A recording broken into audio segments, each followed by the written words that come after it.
చూడండి, ఎప్పుడు కూడా ఆవు పిడకలు అంటేనే స్వచ్ఛమైనవి. ఆవు పాలు కానీ, ఆవు నెయ్యి కానీ, గోమయం కానీ, గోమూత్రం కానీ, లేదా ఆవు పెరుగు కానీ, ఇవి మనకి పంచగవ్యాలు అంటాం.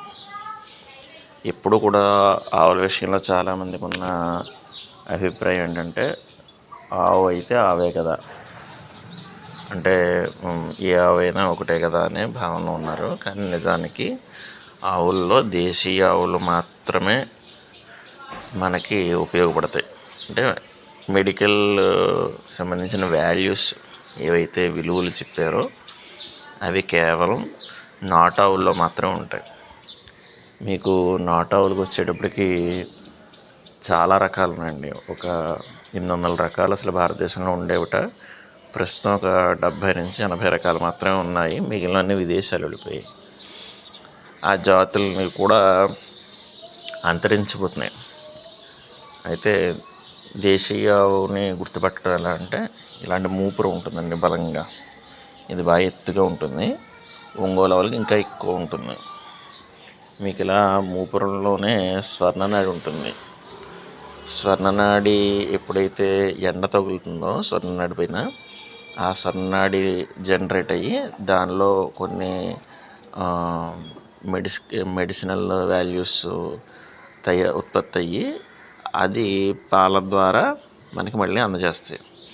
ఈ నరానికి పాలనరానికి కింద పాలనర ఉంటుంది. ఈ పాలనరానికి దీనికి లింక్ ఉంటుంది అన్నమాట. అందుకే మీరు గమనించండి, మీకు దేశీయ ఆవుని తెలుసుకోవడం ఈ మూపురం ఒక విషయం అయితే, ఆవు పాలు ఒక విషయం. ఆవు పాలు ఎప్పుడు కూడా లైట్ పసుపు రంగులో ఉండాలండి ఖచ్చితంగా. అలా లేవు అంటే అవి ఖచ్చితంగా కల్తీ, అంటే క్రాస్ బ్రీడ్కి సంబంధించిన ఆవు అని అర్థం చేసుకోవాలి. దానివల్ల మీకు ఏ ఉపయోగం లేదు.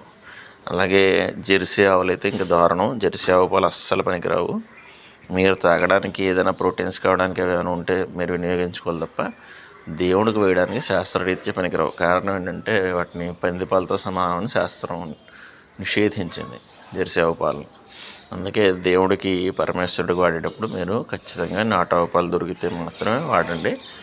లేదంటే ఆ పాలు వేయద్దు. ప్యాకెట్ పాలు అయితే పూర్తిగా నిషేధం. చాలా రకాల దారుణాలు జరుగుతున్నాయి ప్యాకెట్ పాల విషయంలో.